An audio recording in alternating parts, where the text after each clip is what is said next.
Hello, everybody, and welcome to this week's version of the Midweek Madness. Now, today, we have a very special edition. We have a very critical edition. Now, let me blast it out to you. Critical Blast! What? Where am I? How did I get here? Who are you? I'm hey. Batman. Hi, thank you for having me on, Nick. I appreciate it. Yeah. How you doing, buddy? Like, how's your day been? It's been good. It's been good. I fed the squirrels, the groundhog, a cat, a dog. The raccoon has not shown up. Yes, I feel like Ellie Mae Clampett here on my mountain in northwest Arkansas. I have so many critters running around now. Well, if you hear banjo music, paddle faster. Yes. So what is tell us kind of a little bit about yourself before we kind of go into what you're out here for. I mean, you kind of go without saying, but for the few people who don't know who you are, tell them. I'm nobody. I was born a long time ago. No, that's the Steve Martin line. I am the managing editor for criticalblast.com, where pop culture gets blasted, which is ostensibly a review site for comics, movies, music, books, games, anything that has to do with the entertainment medium. We have coverage for that. Burlesque shows? Burlesque shows, that would be under live entertainment. You came prepared, good sir. That I respect that. Well, we tried to cover everything.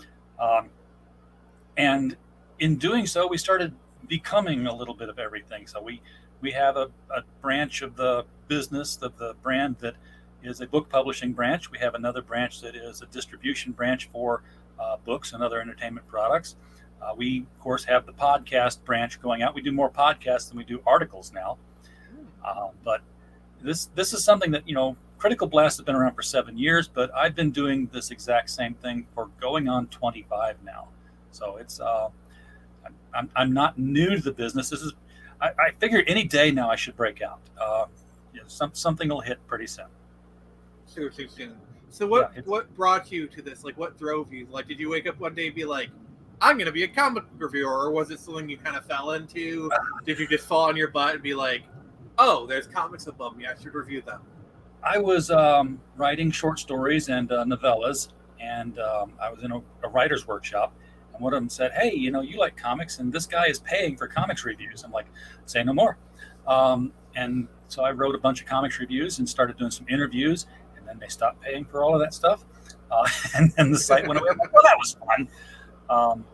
But I'm sorry, we don't have any money to pay you. Will you please still work?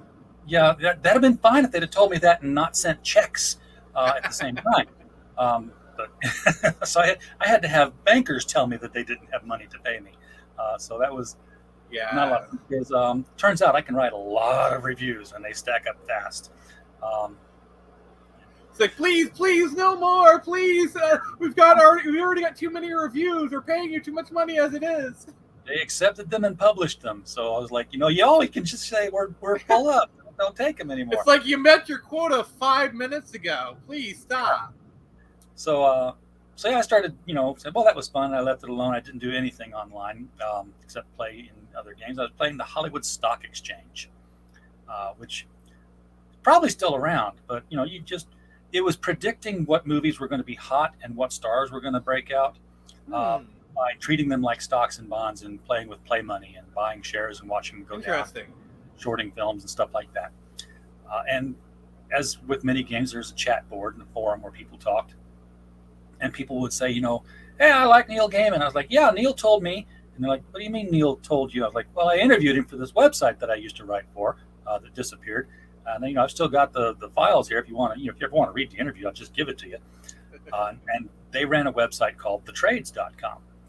And they were like, would you be interested in, publishing for us? And I'm like, well, what do you guys pay?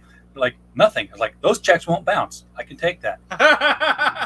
And you can take that to the bank, all 0 cents of it. Yes, absolutely. And it won't crash anything. So I, backlogged all the interviews that I had already done and continued to do more and got into doing, movie reviews with them. And somewhere along the way, it was I realized that this wasn't the way to. You're not supposed to buy a ticket, see a movie, and write a review. That's not the way professional movie reviewers do this. And they said, well, that's the way it's done. If you can find another way, go for it. So I did the hard work, which was picking up the phone and making a phone call and finding out, hey, who's the person who gives the tickets away to the press? And they told me, because there is somebody that does that. And I called that person up. I'm like, hey, I am this person. I write for this site. And you can hear in the background, tap, tap, tap, tap, tap, tap. And it's like, oh, yes, there is a site. Yes, it has been around. Yes, sir. Where would you like us to send your tickets? Like, literally that easy. That easy. I was shocked. What's more shocking is that when I saw how easy that was, I was like, well, what else can we expand into? So I started calling Hollywood and Buena Vista and people who took care of the distribution for home video and DVDs and such like that. So all of a sudden I was just inundated with DVDs to watch that I didn't pay for. I just had to review them. Books, I didn't buy a single one of the Harry Potter books. I was writing during that period, and they just kind of all came in, and I just read them all and reviewed them. We would start doing giveaways on the site to bring in traffic. Now the trades was doing great traffic. I mean, we're talking like, this was back when reality television was really, really hot.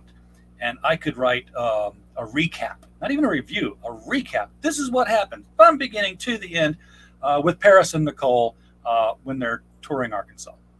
And because there's people who just want to go online the next day and read what happened. Or like immediately after. Big Brother was a hot one. I would be furiously typing during episodes of Big Brother in the early 2000s. And it would get like, 20,000 hits within the first hour. Now it takes me like a week to get, 20,000 hits in something because it's a colder market. So yeah. Do you think it's because it's more saturated? Because like anyone with a Twitter account. Yeah. If you're live tweeting the entire episode, why would you go read what happened afterward? You already know what happened. You watched it all. You read it as you watched it. And you probably listened to a podcast in the background about it while you were watching it. So yeah, it definitely was oversaturated. So many angles of attack nowadays. It's crazy. Yeah, and the guy who was running it decided, I'm tired. I'm going to close it down. And I was like, well, okay, but I'm not done. So I, got the Drupal package. I paid for a web domain, did a bunch of research first to find out what was available. Had a bunch of different names, none of which I remember, because once I got the one that was open across the board on all the social medias, I'm like, grab it, seal it down, make sure that one's ours. And that was how Critical Blast became born. And we've been just doing that ever since. So once you found that critical name, you made sure to blast it across everything.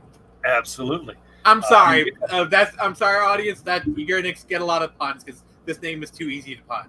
Hey, I'm an incorrigible punster myself, so please don't encourage me. Encourage you to blast all these puns out. Encourage, yes. Encourage while you eat your porridge. Yes, but it's been a fun ride. Like I said, once I started it, it just became the brand on so many other things now. So, and we have T-shirts for all of them. We even have T-shirts. Merchandising, where the real money from the movie is made. That's right. I still think they should George Lucas Spaceballs do some digital editing on it.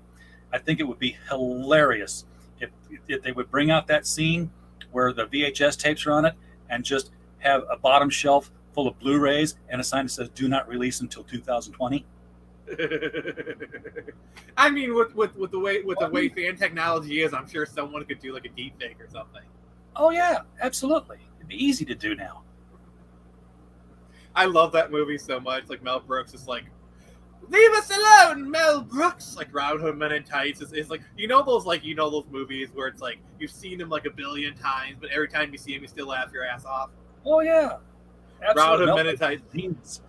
Oh, Robin, you lost your arms in battle, but you grew some rather nice boobs.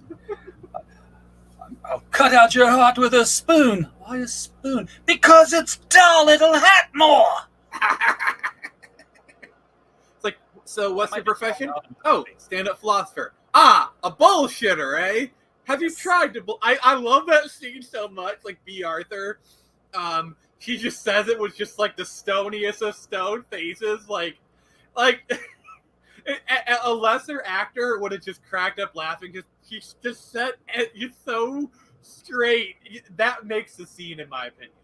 Yes, and let's not forget that B. Arthur is canonically a character in the Star Wars universe. So. Wait, what? Oh yes.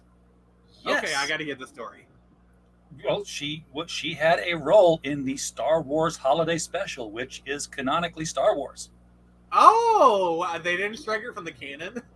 No, well, everything that happened in the Holiday Special is canon. Mm-hmm. Yep. I'm sorry, but I'm having Vietnam style flashbacks. Have you watched it? I've seen clips of it. It's yeah. The makeup job on Mark Hamill is wow. Yes. Well, it was made for television, of course. So Yeah. And I just love that like Life Day has kind of like that's like the biggest like I mean Boba Fett first premiered it obviously. But like Life Day is kind of like another big thing that comes through, which is like the Star Wars version of Christmas. You know, like you see that popping up a lot in the expanded media. yes, it's yeah they can't forget it. It happened. It's a thing. They should put it on DVD. I mean, I think they should just like remaster it and put it on Disney Plus, just as a why the F not kind of thing. I'm still waiting for them to do a remaster of the original trilogy. I mean, we got Harmy's Despecialized Edition, which is pretty good. Like the Harmy's like HD. Have you seen those? I've seen a couple of remasters of the original Star Wars, But yeah, there's Harmy's Despecialized Edition where it's an HD version of the original cut of Star Wars. And like there's a lot of work that goes into it. He's done the original trilogy, and they look amazing. It's like the original cut with like all the despecialized stuff out of it. I mean, it's kind of like a gray market kind of thing. You gotta know where to download it a little bit. Yeah. But so like you see it's on shot first, and you don't have that whole walking with Jabba the Hutt scene. No. And it's all in HD. You know, like they put it in 1080p. Now they're putting it into 4K. It looks really good. Very cool. Yeah, especially when like you go and look at they've done YouTube videos of, like the guy will have to splice to get like for a certain frame. He'll take like, okay, this part's from the special edition, this part's from the Blu-ray, this part I had to create on my own. It's the amount of splicing he has to do to create these shots. Just a single frame is just crazy. I can't work with video. I make videos. I've done a lot of you'll see a video on the campaign that I made that's my voiceover. That's all my video work. I use PowerPoint. Everything that video was made in PowerPoint. And I'm okay at video. I'm actually pretty decent at audio. Like I've had more experience editing audio. I actually have decent audio equipment, so that helps too. But like, I'm pretty decent at Photoshop. What sucks is for video editing, I was trained in Final Cut Pro, and that program isn't really that good anymore. Plus, I'm on a PC, so I'm kind of screwed. Yeah, I go for whatever's free. I'll use Audacity. I can cut and paste audio with Audacity. For audio, Reaper is really good. That's my go-to. I just do it so seldom, and apparently it's this microphone is this microphone that I'm using is a microphone brand. Literally, that what brand of microphone is it? Microphone. I bought it off of Walmart.com. It arrived in a box. The box was white. It said microphone, and I pulled it out, and here were all these pieces for this frame. Look at you with your Yeti golf ball. It's a blue snowball. It's a white snowball. Come on. Blue Snowball Ice. That's what it's called. I've had this thing forever, but it does good audio, decent audio, and this thing is tough as a rock. Like I've dropped it so many times, and I mean it's a little dirty, but it still works great, and it does decent audio. So I really, it works. I bought it for like $70-$80 years ago. I didn't even have instructions come with this thing, and I had like 6 pieces of armature that I had to, because it didn't come on this little tripod that it's on now. I had to buy that extra because I had an armature that would like hook behind my table, come up. I could pull it down like I was a DJ in a radio station. But I'm using a little plastic card table here for my entire workstation, and it's you can squeeze it. You know how these plastic folding tables are for yard sales. I've got the table that you would sit at with your cash box at a yard sale, so it's real tiny. And eventually, that clamp would just give way and fall forward, and usually right during the middle of a show. Yeah, they those things seem to have awfully good timing. Yes.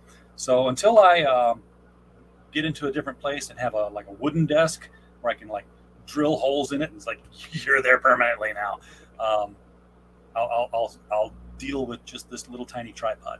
Yeah, that's kind of one of my benefits because my setup, I got a computer desk right here with a fold-out keyboard and whatnot.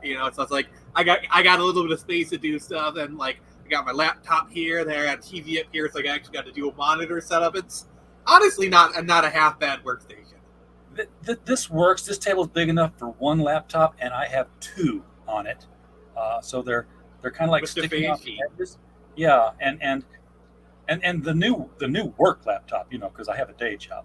Yeah. They replaced all our laptops, and I was like, this sucks because the input jack for the mouse is on the left side instead of the right side where it was before. So I got a dongle sticking out this far out of the side of this thing, which juts right into the side of my laptop. So there's this 3-inch gap now between them that wasn't there before. I'm like, well, that just makes things all the more tight. Do you use wireless keyboard and mice?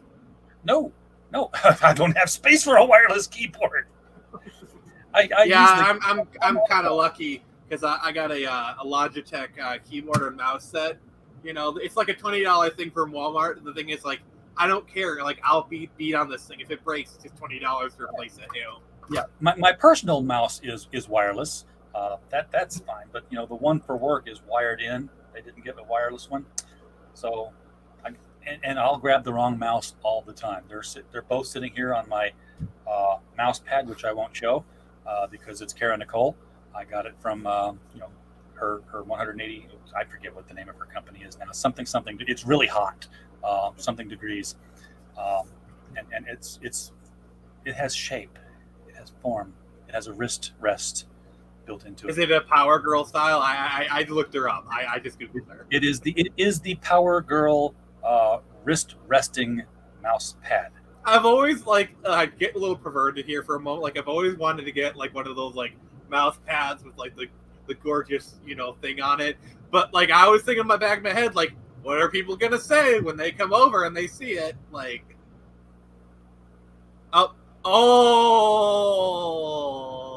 I like it. Nobody comes over here, so I don't have to worry about it. I often wonder what would happen if my boss decided to just pop up and visit. I'd be like, okay, you can come in and we can talk business, but you are not on the clock because I am not going to HR just because of my mouse pad and the. I have prints behind me which show up on my my show. mouse pad is pretty pedestrian. It's got the wrist rest, so it's at least somewhat fancy. It gets the job done. Yeah. This was just me with a little bit of extra money, and I get bored sometimes, so I go into retail therapy. Don't we all? Yeah. So she sends, because I've backed projects of hers before, the comics that she's done, some of the cosplay books, and I'll get an email said, "Hey, we've got this in the store." I'm like, "Yeah, my PayPal's kind of flush." Yeah. So obviously you do the reviewing and whatnot. What other parts of the business do you have? I'll tell you what. We did the podcasting for a long time, which is interviewing people like you who are making comic books. And one of the things that I found out I had a talent for was spending other people's money on stuff that they didn't have in their campaign. So I would tell people, "Hey, this panel right here, this should be a print. You should be putting prints in with this as a stretch goal." Or you've got a 3D render of the character already that you're showing off. Why are you not sending out 3D prints of this character as a little statuette or a maquette or something? That sounds like something you'd say to Shadowpunk. Yeah, exactly. And seriously, that guy does some really amazing stuff. Seriously. I think the last guy I was talking with, I had him on the phone. just a friend of mine. He won't mind the free publicity. Alan Dunford, the co-creator of Pocus Hocus, and Okay. we were going over things. I said, "You know what you need?" And he's like, "Oh, here we go." Needs more cowbell. Yeah, no more cowbell. I said, "Cosplay covers really sell," and I said, and I was bringing people together because that's what I do. I said, "You should contact my friend Kara, who does cosplay, and get her to do a not safe for work, but a sweet, just cover and have her cosplay More Emily." in the lewd category. Not even there, because she can do good cosplay that's not in the lewd. But I said, just get yourself a sweet but sexy Emily cosplay cover for one of the Pocus covers, because Emily is the magician's assistant. I said, you're already doing prints of her, so obviously you know that she's what's selling the extra levels. And I'm like, I don't know, maybe it's going to happen. If it does, I'll be back in that cover, because I support my friends in the businesses here. I've gotten every issue of Pocus so far. Yeah, I mean, the old adage, sex sells. I mean, it's classic for a reason. Find a beautiful girl, have her wear very little, and have her eat, drink, read, sit on, wear, go to something that you're trying to sell. That's advertising. But in doing all of this, in finding out what people needed, or what I said they needed all the time, I would talk with a lot of crowdfunders in the UK and in Australia, and they had great books, good-looking books. I wanted to read these books, and they were priced reasonably, but they cost more than the book to ship.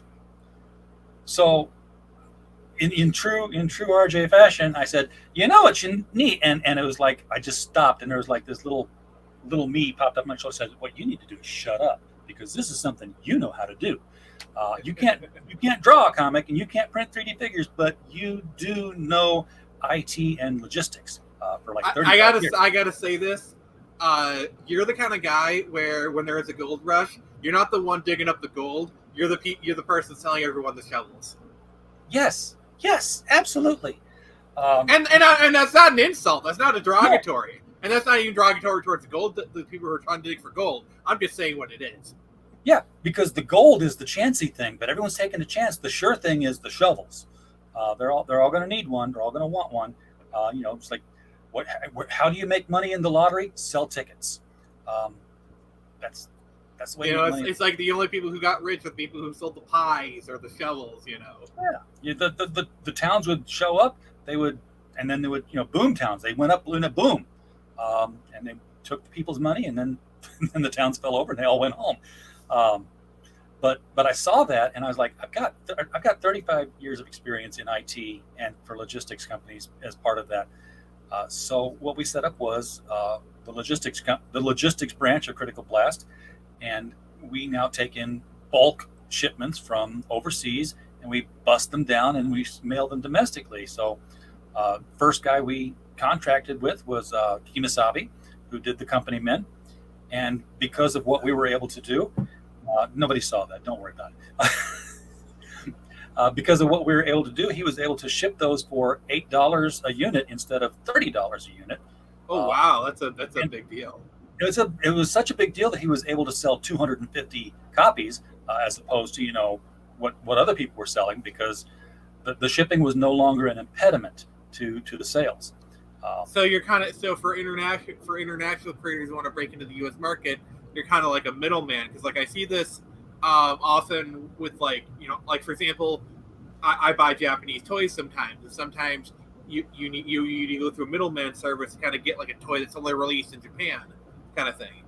Exactly, because now you don't have to pay the Japanese shipping. It's a lot cheaper to have 100 robots shipped over in one box than to have 100 robots shipped over in 100 boxes. So they take advantage of that. And as I'm doing this, the second guy to call me up is in Virginia. I was like, I don't think you understand our business model, because this is not saving you any money. It's going to actually cost you more money to use my service than it would if you did it yourself. He was like, yeah, you don't understand. I don't want to do it. Like, this is a market I had not considered. Untapped market. Absolutely. So now we've done, I want to say about 16 different people project right now that we've served as the distribution arm for. As a person who's shipped comics from campaigns and is currently doing that right now, I can trust me. I know how to paid, and I wish I was using you for this campaign, but that ship's kind of sailed. But I'm definitely using you for my next one. There's always tomorrow. Tomorrow's just a day away. Yeah, and I actually love it because I know what you're doing. I know what you're doing to fulfill. You're getting that spreadsheet out. You're looking at that first one. You're saying, okay, Joe Bob Briggs is getting 2 copies of the book. You'll give me 2 copies of the book, put it in a package, seal it up, write his name on it, get his address, go to the label maker, buy the label, stick it on there, put it aside. What's the next guy getting? I don't do that. I've got a process. Again, IT database engineer for 35 years. I built my own database, proprietary software that takes the Kickstarter or the Indiegogo, runs it through a Meshuggah, it's a technical term, and then I get a list of 1 line per person because after you've done Joe Bob's package, guess what? 5 lines down, he decided to back again, and now you got to send him another one, and that's costing you twice as much. You could have got them all in 1 package ahead of time. I get everybody's items all on 1 line. I package 1 item per person, and because they're all grouped together, I'm like, I need to make 10 generic packages of this same thing. Lay out 10 of those sets. 1, 2, 3, 4. So let me kind of understand this. It's like, let's say to say Joe Bob. You have 2 people you're working for, campaign A, campaign B. You find out Joe Bob backed both campaigns. So instead of sending 2 packages, you send both at the same time. That can happen. That hasn't happened yet. We have not had overlapping campaigns going at the same time where I would do that. If we did, I would definitely look for it because I can make You'd be very happy. Yes. I would love it. But somebody goes to back your campaign, and then sometimes they come back and they back it again to get maybe a different cover, or they just wanted to get another version of it. And sometimes when they do that, they go get add-ons, which those are treated as separate line items. Every single add-on is a separate line item in Kickstarter. I squish it down to 1 line item. So you don't have to read ahead. You don't have to check, see, did he get anything else? And what it boils down to in a nutshell is this. 200 books, if they all arrive, if I've got everything, I can turn it around in 3 days and have it out the door in the mail system. So that's what we do with that. So are there any projects yourself you're working on, like any comics or novels that you want to talk about? We do not do comics because I can't draw. But I do. Well, I can't draw either. I just pay people to do it for me. Okay. Well, see, I haven't gotten to that point yet either. I still have to. Oh, I've got plenty of things I could turn into graphic novels. I mean, I've been outside of Critical Blast. I've been a published author for a number of years. My first book was Alice's Journey Beyond the Moon, which was published by Telos in Great Britain. It presents itself as the 3rd Alice novel by Lewis Carroll, and I was just the annotator and editor on it. Not true, I wrote the whole thing, but I did have a newspaper article. Naughty. Well, I thought it was like it's okay. So the preface says that we were doing renovations at Christ Church Library and Oxford College, and we moved some shelves. And some papers had fallen back there. And hey, well, this whole stack of papers is a manuscript from Charles Dodgson, who was a librarian here between this year and that year. All true. And it was an unused Alice manuscript that he was going to give to her on her engagement to Reginald Hargreaves. And it just got lost and it never got published. And we've looked through it and annotated it and validated it. And a local paper comes in to do the local author does good, small town kind of thing. Sits down in the library and says, "So why did they come to you?" I was like, "Oh man, you got to throw away every question you just came in here with," because he thought it was real. He took the hook, the sinker, the line. He pulled the fishing pole out of the boat. I was like, that's all story. That's all setup. We got one.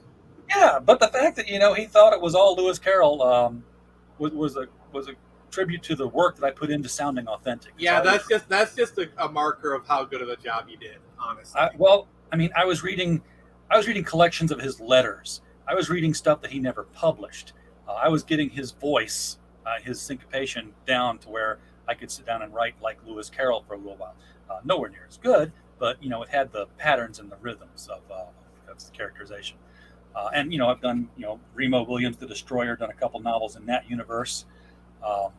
So I can write and I can edit, and that's where I decided, hey, we can make more money. As is the case with most things where you say we can make more money, it basically means, hey, I'm bored, I can spend more money, because that's what I end up doing. Yeah, I mean, they always say you got to spend money to make money, but when you're spending money and not making money, it's like, what am I doing? Yeah. Well, there's one sure way to make $1 million in comics. You spend $2 million. And it's funny because it's true. Yes, if you spend $2 million setting up your campaign, you will make $1 million. Yeah, that's something that I like, kind of like a concern of mine, because like I see my peers, spending gobs of money for their campaign and doing well, and it's just, I'm kind of a low income person. I'm just trying to do the best I can with what I have. And it's just kind of tough when they keep telling you, oh, you need to sink $10,000 into getting your campaign out there. And it's like, that might work for you. And it's good that it works for you. Like, you spend $10,000 to get $40,000. Good. I'm glad you do that, but I can't. Yeah. I'm crowdfunding to raise money. That's the point of the crowdfunding. Yeah. It's kind of a little bit of a disconnect with some of like, sometimes like the higher kind of tier creators where it's like, you got to have X amount of this number, and I'm like, that may work for you, but not work for me. Yeah, I'm catch as catch can. So, but we started publishing books, and I just said, you know what, I'll publish books the easy way. I'll have other people write them. So we started an anthology. Oh gosh, this was, I want to say about 5 years ago. We did an anthology called Gods and Services, and it was all based on the little trope of the pop-up shop that has a sign in the window. It's supposed to say goods and services, but one of the O's fell off, so it's an accident. And Gods and Services. Gods and Services. Yeah, you walk in, it's a little junk store. You find something cute, a little tchotchke.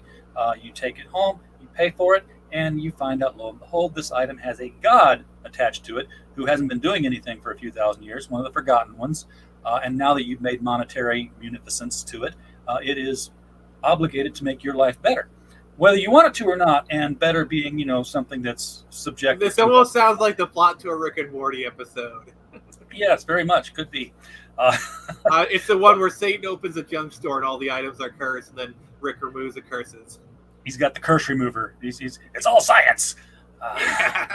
Sorry, it's just when you're describing it, it reminded me of the episode. I'm not saying it's similar or anything. Which is, of course, needful things, too. But I had, I had a very, I guess, a limited window of reading. I said, get them in by this time. And I was a struggle to find 10 good stories. Fortunately, because I had been reviewing for the Critical Blast and for the trades, I had made connections with a lot of the authors, and some of them, good friends of mine. And I reached out to them. I said, hey, would you even consider doing it for this paltry sum of money? Because, you got to pay writers just like you got to pay artists. It's like, it's like McDonald's and a copy of the book. And he's like, yeah, sure. They were both, all three of them. But is the milkshake machine working? Oh, well, not at that McDonald's. It never is. But the goal was that, I would have all these new authors. I had a ton of new authors. Some of them, and enough of them were good that I was able to get 10 stories. And, they were able to say, hey, I've been published now, my first publication, and I'm published with somebody So that was what I wanted out of the thing in the first place, was to give new authors an opportunity to get published and get published alongside people that would sell the book so that their work would be read. That was like pulling teeth to get that thing done.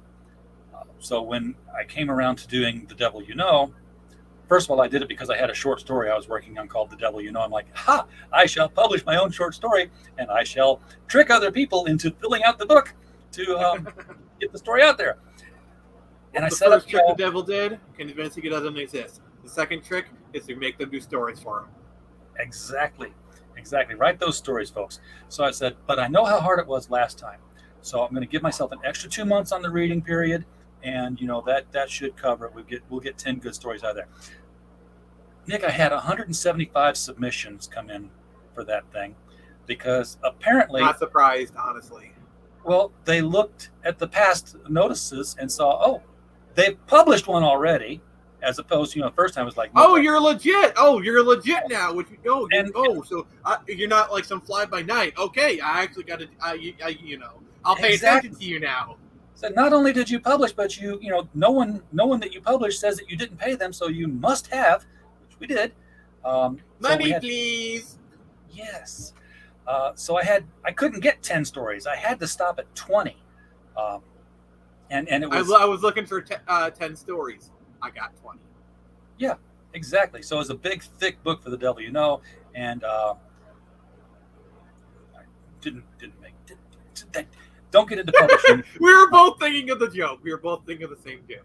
Yeah, but it was time to do. When I saw the cover that the guys had done for me that I bought, it was the fist holding the contract and the flames behind it and the devil's eyes behind it. I was like, I know exactly what we're going to do for the next book.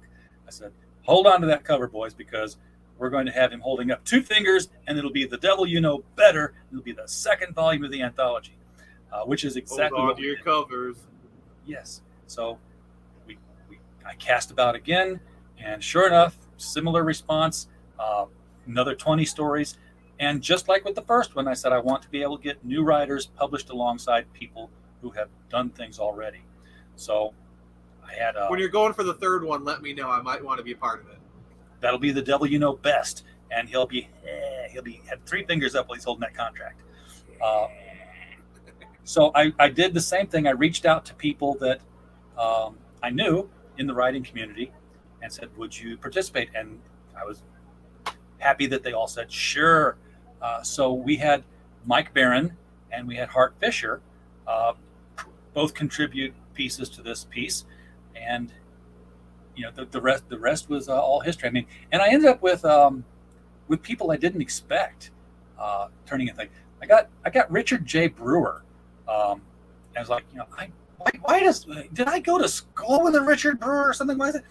Well, it turns out he's got a book series out called Culprits, which is turned into a Disney Plus show. I'm like, these are not the high school graduates, that are trying to make their mark in the literary market. I'm getting like real people now. These are people who are already there. Yes. Yeah. And they just had these stories in their repertoire that they hadn't had published anywhere yet. And here comes a themed anthology that fits what they've got. So they send it out. Yeah. Like when you're talking about like the devil, like the curio shop, it actually kind of reminded me of this short story I wrote. It was actually like the first story I ever wrote.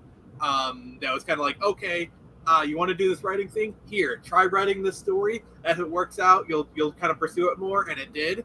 And I don't really have the original story, but I remember how it went. It's kind of like a haunted typewriter kind of thing. Oh yeah, I love with, the ghost of his dead wife kind of thing, and like it just sounds perfect for your book. So it's like, I would really love to get that story back in actual crystallized form because it was the first thing I ever did. So actually redoing it and having it, published would mean a lot to me. Yeah, the devil is the theme on that one is people's encounters with the devil. So while it's ostensibly a horror collection, it's a collection of multiple genres. The first one we had folk tales, we had comedy, we had science fiction, and we had horror. We had spooky horror and we had gory horror. And the same thing has happened with the second volume, which is on Amazon. I'm just spitballing here, but if I were to do it, I do kind of like a comedy musical where it's like the devil came back down to Georgia or something along those lines, where it's like kind of like a play off of that song where like maybe I do a different state where like the devil came up to Michigan or something like that, just like a play off of that song and just kind of do a short story like We have a story called Fire Escape by Diana Alney, which is about a heavy metal band and their contract. I sold my soul to the devil, man. Only they really did. So that's all in there. But yeah, The Devil You Know Better is on Amazon. It's been on Amazon for probably about 4 weeks now. How's it been doing? Not bad. I mean, it's, when you look at it, it says, hey, you're number 3,412 out of anthologies. I'm like, that sucks. But then you look at another anthology and you realize how many books there are out there. You're number 3,000 whatever. Oh man, that sucks. Yeah, that number's I'm out of 2 million. Yeah, that suddenly I feel a lot better. Yeah, when you're in the top 3,000 out of 16 million, you're not doing too bad. Yeah, that's not bad at all. Like you, it's like. Of course, it's new, so there's all the traffic coming in. Yeah, there's a lot of books out there, a lot of books in your subcategory and in your subcategory, as Amazon likes to slice. In the subcategory. Yes, you can really narrow your genre and your niche down almost too much. But yeah, it's like everyone wants to be like, I want to be number one in my subcategory. And how do they do that? By creating their own subcategory. That's the only way to do it. You make your own subcategory and you become mine's a zombie sci-fi romance set on an alternate plane of existence. And by the way, they're teenagers, but they're not really teenagers. They're actually immortals. I mean, I could go on. Yeah. Well, that's like my albino ghost turtles from Mars. It's number one in its category. So here's my subcategory. Mine is a one-eyed, one-horned, flying purple people eater. Now, is he purple and eating people, or does he just find purple people to eat? It's a misplaced modifier kind of thing going on here. I've never really been sure about what he does. Maybe he just eats people wearing purple. That would work. He goes after David Tennant. David Tennant. Oh, Purple Man. Oh, okay. That took me a second. Okay. Because when he said David Tennant, I was like, Doctor Who. He's like, he wears brown and blue, but then Jessica Jones. Jessica Jones. But once the book was out there, I don't know how many podcasts I've done with crowdfunders, but I've done enough to where I made myself believe it's easy. You guys are on the easy money path. What am I doing? So I decided to do a crowdfunder. And boy, do I have a greater appreciation for what you guys do. It's a freaking grind. It is a very stressful grind. Because trust me, I did mine back in like April, and that was such a stressful month for me. It's like I was trying to be like, I gotta be ahead. I gotta, blah blah blah. It's like, okay, I'm in the doldrum 2 weeks. I gotta make sure, it's like, but I will say, like when you finally get funded, it is like one of the best feelings in the world. It's like all the weight you had just lifted off your shoulders. You feel relaxed. You feel more confident. You'd be like, oh, I can breathe now. Yeah, and then you realize, oh, I've actually got to do it now. Well, in my case, the book's usually pretty done beforehand. But the thing is, I still got to ship the dang thing. Yeah, and with this one here, obviously because it's on Amazon, it's done.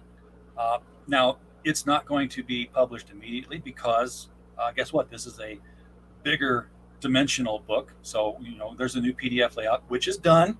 We've got it formatted to the 6.5 by 9.25 royal format's what they call it. It's got to be hardcover, and that means that we can't submit the book until the campaign's over, because it's a crowdfunding campaign. And what's a crowdfunding campaign without stretch goals? So we put in stretch goals that said, okay, for every $500 marker we hit, we will include a piece of original artwork by Stefano Cardacelli, and he will illustrate one of the 20 stories. We've paid him to illustrate 2 of them already. So, the first 500 and 1,000 markers, we're ready to go. We're just waiting to hit 1,500. I'm still waiting to hit 500. But ideally, it's a flexible goal. We are going to print regardless. The book's done. I'm just, this is basically an ordering system, and we'll make the book bigger if we get more orders. It would be 308 pages if we got all 20 illustrations into it. It's a brick of a book. Yeah, you could murder some with that thing.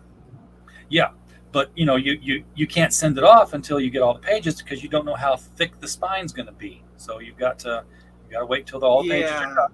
Yeah, it's like you think the book's going to be this big, so you buy packages that's big, and then it's like this big, you're like, okay, everything I just bought is useless now. Yeah, well, it's not even that. It's the cover design itself has to be expanded to include a bigger spine on the layout of the picture in the PDF. It's like I was planning for a spine this big. Now it's this big. Now I gotta, Absolutely. So we're going to be doing all that, and also we have to wait because while it's off at the printer, and by the way, we are only printing what's ordered. If we get if we get an order for 17, we're going to print 20 because we're just going to round it up to the nearest 10. Just and maybe a tad more than 20 because God forbid all 17 get damaged and I got to replace all 17 of them. I'm not doubling the total orders. I'm just saying, we'll have safety stock. Yeah, that's when you call, be like, you damaged all my orders. I want money. Yeah. But while it's printing, we're also going to be mailing out the signature cards because Mike Barron and Hart Fisher are going to be signing these books. Ooh. So they'll be one of a kind signed, and then when they do arrive, I'm going to number them. They'll be if we print 50, then you're going to get 1 of 50, 2 of 50, 3 of 50, and they will be distributed in the order of backer. So the first backer is going to get number 1. The second one's going to get number 2. If somebody refunds and you were number 4, guess what? You're getting number 3 now. Yeah, it's similar to what I did with like the backer edition of my comic, where like I have a set of 25, and they're going to be hand numbered and hand signed and whatnot. They got foil on them and whatnot. They came out pretty good, honestly. It's hand signing is a fun thing to do, but I hope I get hand cramps out of it. I've signed books before. The Alice book that I showed you from Telos, they do a thing where I did 2 books for Telos. One was a Doctor Who spinoff when they had the franchise for the licenses, but they always do a limited print run of hardcover of the book for their collectors. And what they do is they send out sheets of paper to me, the cover sheet, the interior cover sheet. When you open a book, it's like, oh, look, there's the title of the book all over again, in case you forgot what book you were reading when you turned the cover the first time. They send me all of those, and they're already, got a numbering thing on it. And I just signed every single sheet and then mailed them the sheets of paper back, and then those get bound into the book. What we're doing with Mike and Hart is they're going to sign these 4x6 adhesive sheets that are printed up to look like the book cover and have their names are printed with lines above them, so you know where to sign. And we're going to affix those into the front cover of the hardcover, so there will be signature plates inside the books. Interesting. It's going to be. It's certainly an efficient way of doing it. I will say that. Well, like I said, logistics and efficiency is, I mean, like, what's the alternative? Send them like a crate full of all the books and have them sign all those books and then ship them back. So instead of like a little sliver of whatever that is, you have to ship a huge crate twice. Yeah, or to get the right sized paper and just send them the stacks of paper and then have the paper bound into the book. But I thought that the signature plate would be the easier way to do it. Yeah, because that way, no matter what the size is, you can always kind of plug it in. Yeah, exactly. It's gonna go. As far as the dust jacket, I couldn't think of the word there, wraps over, then beyond the wrap of the dust jacket, I will put the book plate in. It should be centered just fine. Yeah, you're definitely epitomizing the phrase "work smarter, not harder." I will say that. Yeah. I got to find somebody to ship these books to the buyers. Oh, wait, I got that covered. Oh, wait, I do that. Never mind. Yeah. I'm going to hire myself to do it. But so, as we kind of enter the last 10 minutes of the show, I kind of wanted to, what's your kind of current thoughts on the state of, like, the indie comics industry? I'm not going to get into any of the factions. We're just talking about indie comics in general. Like, where do you think it is? What do you think are some issues? Like, some stuff that could be better? All the issues are the same issues as have been plaguing the comics industry for 60 years, 80 years. All the factions and stuff. Don't let them fool you. There were factions going on at the heyday of the golden age. There were. I'm a Stan Lear. I'm an anti-Stan Lear. Well, there was that, but I mean, there were artists who bad talked each other about each other. behind office politics. The Image Boys. The boys who left Image. Yeah. Boys left Marvel and Foreign Image. But I think with us, and especially with crowdfunding being a means of making this come true, You've had a lot of talented people out there who could make comics, except for the fact that the existing publishers weren't hiring, they were full up, or they didn't want what they were doing, and it was just too prohibitively expensive to print yourself going through the traditional means. Now that crowdfunding is here, the combination of crowdfunding and print on demand coming together at the same time is opening up a renaissance for indie comics. And do you feel it's a good, bad thing, or a bit of both? It's a thing. It's just a thing. It's not good or bad. It's good for the people who can do good work, and it's bad for the people who say that they'll do work and then don't take money. So as usual, the economics kind of bear everything out. Like the people who do good work, who put the time in, they get rewarded, and the people who are scamming might get one scam Kickstarter out of it, but people don't trust them again. So as usual, it's just more of a you are what your word is. Yep, you can't fool all the people all the time. So there's only so many times you can change your Twitter handle. Yes. Oh, this is true. It's like, I scammed this group of people. I'm gonna go to this segment now. It's like we kind of live in such an interconnected world where it's like you don't think these groups cross pollinate and people talk. It's like we travel in small circles. And the thing is, the small circles, they still talk to each other. Like I think that's something that I think personally, I think a lot of people kind of know this, but at the same time they kind of don't. Where it's like, yeah, you have these factions, but people don't just belong to one faction, or one fandom, because like you got people like I'm a video game, like I'm also a video gamer. I like comics, I do music, so it's like I travel in different circles, and even among comics, I'm not strictly one or two. It's like I'm a favorite one, but I also talk to a lot of other people, so it's like it's not one tribe, whatever. And you've got this intersection of people that travel in multiple of the same circles, and so there'd be like a guy that you've argued with on Twitter over comics, and maybe getting deep into the politics of creation of comics, and who says what and how awful a person is, and no, that person's not awful, you're just being a bigot, and then you'll be in the video game industry and you're like, yeah, this game rocks, doesn't it? Yeah, I'm killing it. You totally left the indie comics fight behind and do the video game thing. Yeah, that's why I'm very careful about like what I say about other people online or even in private conversations, because like you never know like what could be screenshotted. Like even if you're in a private conversation, what's to say like what you're saying could be screenshotted and 6 years later come and bite you in the butt. So, like I'm very careful about what I say. I don't bag my peers because that's just a death sentence. Even if you really don't like the person, even if you hate their guts, you don't bag them publicly because there could be a group of people being like, we like this person and we hate you now that you don't like this person. Versus been there, done that, got the T-shirt. So even if I don't like a person, I'm just going to keep it to myself. The most I'll do is just not engage, just not talk to them. And if I have to be confronted about it, I'll say like, I'm not the biggest fan of that person. Yeah, I don't want. And as soon as you say I don't like to gossip, he does their thing, I do theirs. Most people, I think, I understand that. Yeah, I'm not one to go around repeating gossip, so you'd better be close. That Critical Blast guy, he sucks. Yeah, I don't repeat gossip, so listen close the first time. And like I'm sure you can agree with this, like. One of the things in this industry you got to accept is people aren't going to like you. People are going to hate your guts. People are going to talk crap about you behind your back. You just got to learn to accept. Like I know that people talk crap about you. Well, yeah, that's kind of where self-deprecation humor comes in. Like, oh, you think you can kick my butt? Well, sorry, it's already been kicked. I kicked it myself. Sorry, try next time. Oh. But yeah, like people are going to talk crap about you. It's just realize it's going to happen. And just whatever. It's whatever. There's nothing you can do about it. Just keep doing your work, and as long as you're doing your work, people will see that, and eventually it'll bear fruit.